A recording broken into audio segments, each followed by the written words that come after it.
بسم الله الرحمن الرحيم اللهم صل على محمد وآل محمد بسم اللہ الرحمن الرحیم الحمد للہ رب العالمین والصلاة والسلام علی سید الانبیاء والمرسلین وعلی آلہ الطیبین الطاہرین ولعنۃ اللہ علی اعدائهم اجمعین۔ بسم اللہ الرحمن الرحیم، اما بعد۔ حضرات گرامی قدر، اس وقت کے جو حالات ہیں، جو معاملات ہیں، کرونا نامی وبا نے تہلکہ مچا رکھا ہے، ساری دنیا اتل پتل ہے، ہر شخص اپنی جگہ پر پریشان ہے۔ ایسے حالات میں دعا مومن کے لیے سپر ہے، دعا مومن کا اسلحہ ہے۔ محبت اہل بیت علیہ الصلوۃ والسلام جو دعا کی قبولیت کا ذریعہ ہے، اس کے ساتھ دعا مومن کے لیے ایک پناہ کا، ایک سپر کا کام کرتی ہے۔ ایسے وقت میں، ایسے حالات میں، ان لمحات میں ہم دعاؤں کا سہارا لیں۔ بعض احباب کی فرمائش کی بنا پر دعائے امام زمانہ علیہ الصلوۃ والسلام تو چند باتیں میں آپ کی خدمت میں عرض کر رہا ہوں۔ مشہور دعا ہے، اس کے اسناد میں بزرگوں نے لکھا ہے، بزرگ علماء نے ہمارے کہ یہ امام علیہ الصلوۃ والسلام نے ایک قیدی کو رہائی کی تعلیم فرمائی تھی اور بعد میں اسے رہائی ملی۔ امام کا کلام کلاموں کا امام ہوتا ہے۔ غور طلب امر یہ ہے کہ چونکہ زمانے کے امام کا کلام ہے، لہذا ہر زمانے کے لیے ہے۔ فصاحت اور بلاغت کا مطلب ہی یہ ہوتا ہے کہ جتنا جتنا زمانہ ترقی کرتا جائے گا، اتنا اتنا کلام اس کی سمجھ میں آتا جائے گا۔ اسی لیے سید رضی شریف نے مولا کائنات کا جو کلام جمع کیا، اس کا نام رکھا نہج البلاغہ۔ بلاغت کا مطلب یہی ہے کہ جس میں ڈیپتھ ہے، گہرائی ہے۔ جتنا جتنا زمانہ ترقی کرتا رہے گا، اتنا اتنا مولا کلام سمجھنے کے لائق ہوتا رہے گا۔ اس ضمن میں ایک بات خاص طور سے میں عرض کروں آپ کی خدمت میں۔ یحییٰ بن مغیرہ سے مروی ہے کہ جریر بن عبد الحمید کے پاس میں بیٹھا ہوا تھا، ایک شخص عراق سے، کوفے سے آیا۔ یہ بات تو ان دنوں کی ہے، تاریخوں میں ملتی ہے کہ جن دنوں میں بنی عباس کی حکومت تھی اور امام حسین علیہ السلام کی قبر پر مظالم ڈھائے جا رہے تھے، حل چلائے جا رہے تھے، تو ایک بیری کا درخت امام حسین علیہ السلام کی قبر مبارک پر خودرو ہو گیا تھا۔ تو اس سے دور سے لوگ دیکھتے تھے، شیعہ چاہنے والے، کہ غریب زہرا کی قبر کہاں ہے، اور امام حسین علیہ السلام کی قبر مبارک کی زیارت کرتے تھے۔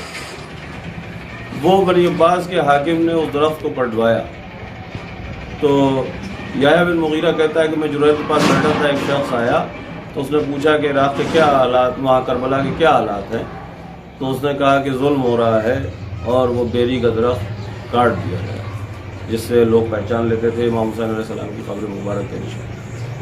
تو بے ساختہ اس نے 3 بار کہا کہ اب حدیث نبوی، بہت دنوں کے بعد آج ایک حدیث نبوی کا مطلب سمجھ میں آیا۔ تو یحییٰ بن مغیرہ نے کہا کیا ہوگا؟ کہا حضور سرور کائنات نے فرمایا تھا کہ اللہ بیری کاٹنے والے پر لعنت کرے، اور حضور نے 3 بار یہ تکرار فرمائی تھی۔ تو جب سے لے کے آج تک لوگ اسی پس و پیش میں تھے، یہ بیری کاٹنے والے پر لعنت کیوں بھیجی گئی، یہ کون ہے، یہ بیری کیا؟ آج مطلب سمجھ میں آیا۔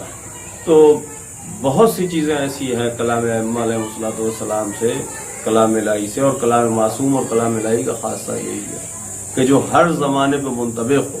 اب دیکھیے میں جو عرض کر رہا ہوں آپ کی خدمت میں اس مختصر سی تمہید کے بعد، یہ دعا ہے امام زمانہ علیہ السلام کی، جو عام طور پر پڑھی جاتی ہے، اور میں نے اس سے پہلے بھی کئی بار عرض کیا ہے، پھر عرض کر رہا ہوں، بالخصوص اپنے بچوں کی خدمت میں، نوجوانوں کی خدمت میں، کہ ہم جو بھی دعا پڑھیں اسے سوچیں، سمجھیں، اس کی معنویت پر غور کریں، اس کا ترجمہ جاننے کی کوشش کریں۔ عربی نہیں آتی، علماء سے پوچھیں اور اس کو سوچ سمجھ کے پڑھیں، تاکہ ہمیں یہ احساس رہے کہ ہم کیا پڑھ رہے ہیں اور کیا کہہ رہے ہیں، کس سے کہہ رہے ہیں۔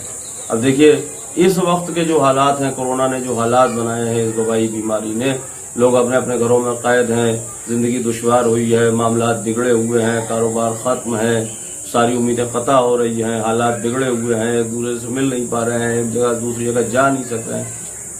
ایسے حالات میں اب آپ ذرا ایک ایک فقرے پر غور کریں کہ وہ اس زمانے پر کیسے منطبق ہوتا ہے۔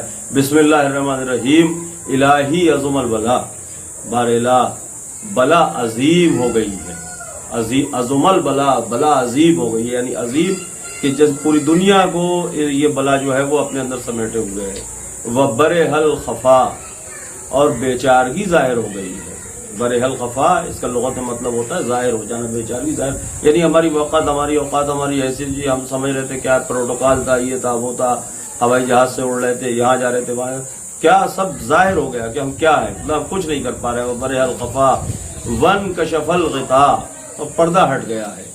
وَانْقَطَعَ الرَّجَاءُ، اور امیدیں ٹوٹ گئی ہیں، امید ٹوٹ گئی ہے، مطلب ہر شخص اپنی جگہ پر مضطرب ہے، پریشان ہے. وَضَاقَتِ الْأَرْضُ، یہ بڑی اہم ترکیب ہے. وَضَاقَتِ الْأَرْضُ، اور زمین تنگ ہو گئی ہے. اب دیکھیے آپ، وَضَاقَتِ الْأَرْضُ، زمین کا تنگ ہونا کیا مطلب؟ عام طور پر مشہور ہے ہمارے یہاں کہا جاتا ہے پوری اردو کی دنیا میں، ملک خدا تنگ نہیں، پاؤں میرے لنگ نہیں. اور یہاں کیا ہے؟ وَضَاقَتِ الْأَرْضُ، اور ویسے بھی جو مضمون زمین کے لیے آیا ہے، جو الفاظ جو ترکیب استعمال ہے اس میں یہی ہے کہ زمین جو ہے وہ اللہ، ارض خدا وسیع ہے، ملک خدا وسیع ہے، واسع، اس طرح کی ترکیبیں وارد ہوئی ہیں. وہ لمبی بحث ہو جائے گی، مختصر سی بات عرض کرنا ہے. یہاں کیا ہے؟ وَضَاقَتِ الْأَرْضُ، زمین تنگ ہو گئی ہے، یعنی گھٹن محسوس. تنگ ہونے کا مطلب کیا ہوا؟ اس کی زمین تنگ نہیں ہے، لیکن وَضَاقَتِ الْأَرْضُ، زمین تنگ ہو گئی. وَضَاقَتِ الْأَرْضُ، یہاں جو فعلیت ہے اس کی وَضَاقَتِ الْأَرْضُ، زمین تنگ ہو گئی. زمین تنگ ہو گئی کا کیا مطلب؟ آج کے زمانے میں ابھی جو کورونا سے 2-4 مہینے پہلے اگر آپ چلے جائیں تو اس فقرے کا مطلب شاید ہم نہیں سمجھ پاتے. توجہ، عمومی طور پر میں بات کر رہا ہوں کہ آج کے زمانے میں زمین کیسے تنگ ہوگی. یہاں کچھ ہے، ہم چلے جائیں گے یہاں سے کسی دوسرے ملک چلے جائیں گے، کسی دوسرے شہر چلے جائیں گے، ابھی 5 منٹ پلین کا ٹکٹ لے کے نکل جائیں گے، کار سے نکل جائیں گے، اس سے نکل جائیں گے. آج کیا ہے؟ وَضَاقَتِ الْأَرْضُ، ہمارے پاس اقتدار ہے، پیسہ ہے سب، لیکن وَضَاقَتِ الْأَرْضُ، زمین تنگ ہو گئی. آج ہم اپنے گھر سے نہیں نکل سکتے. یہ کیسا وقت ہے؟ وَضَاقَتِ الْأَرْضُ. اب دیکھیے یہ دعا کب تعلیم فرمائی ہے امام علیہ الصلوۃ والسلام نے قیدی کو، اور آج وَضَاقَتِ الْأَرْضُ کی معنویت دنیا سمجھ رہی ہے. وَضَاقَتِ الْأَرْضُ، زمین تنگ ہو گئی ہے. تصور بھی نہیں کیا جا سکتا تھا کہ زمین کیسے تنگ ہوگی. وَضَاقَتِ الْأَرْضُ، اور پھر اس کے بیلنس میں فوراً دوسرا فقرہ وَمُنِعَتِ السَّمَاءُ، اور جیسے آسمان سے نعمتیں روک دی گئی، آسمان منع کر دیا. وَضَاقَتِ الْأَرْضُ وَمُنِعَتِ السَّمَاءُ. اب اس تنگی کو آپ ذرا دیکھیے، وَضَاقَتِ الْأَرْضُ وَمُنِعَتِ السَّمَاءُ، یہ پیرل میں دونوں فقرے ہیں، دونوں ترکیبیں ہیں. وَضَاقَتِ الْأَرْضُ، ذاق اسے سمجھیے. یہ کورونا میں عام جب آدمی بیمار ہوتا ہے تو کیا ہوتا ہے؟ جو نظام تنفس ہے وہ ڈسٹرب ہوتا ہے، اور آخر میں گھٹن محسوس ہوتی ہے، گھٹن محسوس، تنگی محسوس ہوتی ہے، سانس لینے میں دقت ہوتی ہے، انسان جھٹپٹاتا ہے. اسی لیے یہ دمے کی جو تنفس کی یہ بیماری ہوتی ہے جس میں سانس لینے میں دقت ہوتی ہے، اسے کہتے ہیں ضیق النفس اطباء کی زبان میں، یعنی سانس کی تنگی اور گھٹن. اور کیا نفیس ترکیب ہے لغت میں، وَضَاقَتِ الْأَرْضُ، زمین تنگ ہو گئی. اور اس کے ساتھ پہلے میں وَمُنِعَتِ السَّمَاءُ، اور آسمان روک دیا گیا ہے. اور بھی اس کی توجیحات بہت ہے، لیکن اس مختصر سے وقت میں گنجائش نہیں ہے، انشاءاللہ پھر کبھی عرض کروں گا. اب اس کے بعد دیکھیے یہ پہلا مرحلہ ہے جہاں ہم شکایت کر رہے ہیں، بتا رہے ہیں اللہ سے، الہی عظم الولا وبرح الخفا وانکشف الغطاء وانقطع الرجاء وضاقت الارض ومنعت السماء. بارلا بلا عظیم ہو گئی ہے، ہماری بیچارگی ظاہر ہو گئی ہے. وانکشف الغطاء، پردے ہٹ گئے ہیں، پردہ ہٹ گیا ہے، امید ٹوٹ گئی ہے، زمین تنگ ہو گئی ہے، آسمان روک دیا گیا ہے. اب یہ ہم کیوں کہہ رہے ہیں؟ تو اب یہاں پھر دیکھیے ایک ایڈمیشن ہے، وَأَنْتَ الْمُسْتَعَانُ، بارلا تو ہی تو ہے جس سے استعانت مدد چاہیے. وَإِلَيْكَ الْمُشْتَاقُ، الى للنہایا، انتہا کے معنی دیتا ہے. وَإِلَيْكَ الْمُشْتَقَى، اور تجھ ہی تک تو شکایت کی جاتی ہے، یعنی تو ہی تو ہے جس تک شکایت لے کے آنے والے اپنی شکایت لے کے آتے ہیں. کیوں؟ اب پھر دیکھیے، وَعَلَيْكَ الْمُعَوَّلُ فِي الشِّدَّةِ وَالرَّخَاءِ. کیوں ہم کہہ رہے ہیں؟ کیونکہ وَعَلَيْكَ الْمُعَوَّلُ فِي الشِّدَّةِ وَالرَّخَاءِ، تو ہی وہ ہے جس پر اعتماد کیا جا سکتا ہے، جس پر ڈیپینڈ ہوا جا سکتا ہے. فی الشدۃ والرخاء، چاہے سختی کے حالات ہوں چاہے آسانی کے حالات ہوں. اس کو ہم یوں سمجھیں جیسے امام علیہ الصلوۃ والسلام، امام صادق علیہ الصلوۃ والسلام، اللہم صلی علی محمد وعلی محمد، لفظ صمد کی تفسیر میں ارشاد فرماتے ہیں کہ صمد اسے کہتے ہیں جس کی طرف محتاج بھی رجوع کرے اور غنی بھی رجوع کرے. وعلیک المعول فی الشدۃ والرخاء، بارلا تجھ ہی پر اعتماد ہے، ہم تجھ ہی پر ڈیپینڈ ہے، کیونکہ تو ہی وہ ہے، چاہے شدت میں ہو چاہے آسانی میں ہو، تیری ہی طرف تجھی سے شکایت کرتے ہیں، تیری طرف رجوع کرتے ہیں۔ اللہم صلی علی محمد و آل محمد، اب یہاں پر دیکھیں بلا فرض صلوات، اللہم صلی علی محمد و آل محمد۔ اب یہاں سے پھر جیسے ایک کلام سے کلام جاری ہو رہا ہے، اللہم صلی علی محمد و آل محمد، اب یہاں سے پھر محمد و آل محمد، اب اس کی تعریف یہاں سے جملہ ارشاد ہوتا ہے، اولی الامر الذین فرضت علینا طاعتہم، یہ وہ صاحبان امر ہیں جن کی اطاعت ہم پر فرض کی گئی۔ دیکھیے یہ عقیدے کی بھی تعلیم ہے، یعنی اللہم صلی علی محمد و آل محمد، جن پر صلوات ہے، یہی ہمارے اولی الامر ہیں، اس کے علاوہ ہمارا کوئی اولی الامر نہیں ہے، اور انہی کی اطاعت ہم پر فرض کی گئی ہے۔ وعرفتنا بذالک منزلتہم، اور ان کی منزلت ہمیں سمجھائی گئی ہے، وعرفتنا، ہمیں عرفان کرایا گیا ہے ان کی منزلت کا، اس بات سے، کس بات سے کہ ان کی اطاعت ہم پر واجب ہے۔ یعنی کم سے کم جو معرفت اہل بیت علیہ الصلوۃ والسلام کی وہ یہ ہے کہ ہم اتنا جان لیں، اتنا سمجھ لیں کہ یہی ہمارے اولی الامر ہیں اور انہی کی اطاعت ہم پر واجب ہے۔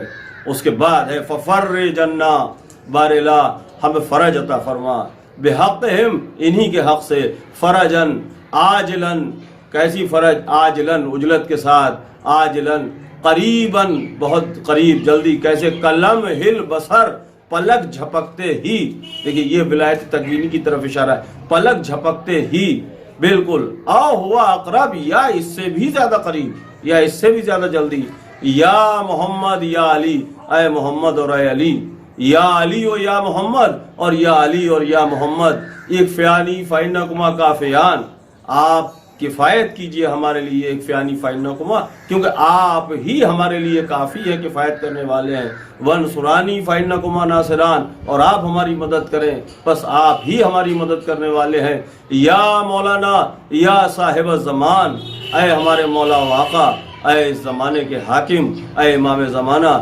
الغوث الغوث الغوث، فریاد رسی فرمائے، فریاد رسی فرمائے، فریاد رسی فرمائے، ادرکنی ادرکنی ادرکنی، مدد کریں مدد کریں مدد کریں، الجل الجل الجل، جلدی جلدی جلدی، یا ارحم الراحمین بحق محمد و آلہ الطاہرین، اے سب سے زیادہ رحم کرنے والوں سے رحم کرنے والے، اہل بیت محمد اور ان کے اہل بیت طاہرین علیہ الصلوۃ والسلام کے صدقے اور طفیل میں ہم پر رحم فرما، ہماری مشکلات حل فرما۔ تو دعا کا ایک ایک فقرہ، ایک ایک ترکیب، بالکل ایسا لگتا ہے جیسے آج کے زمانے کے لیے تعلیم فرمائی گئی، اور یہ کلام ائمہ اور کلام الہی کا خاصہ ہے۔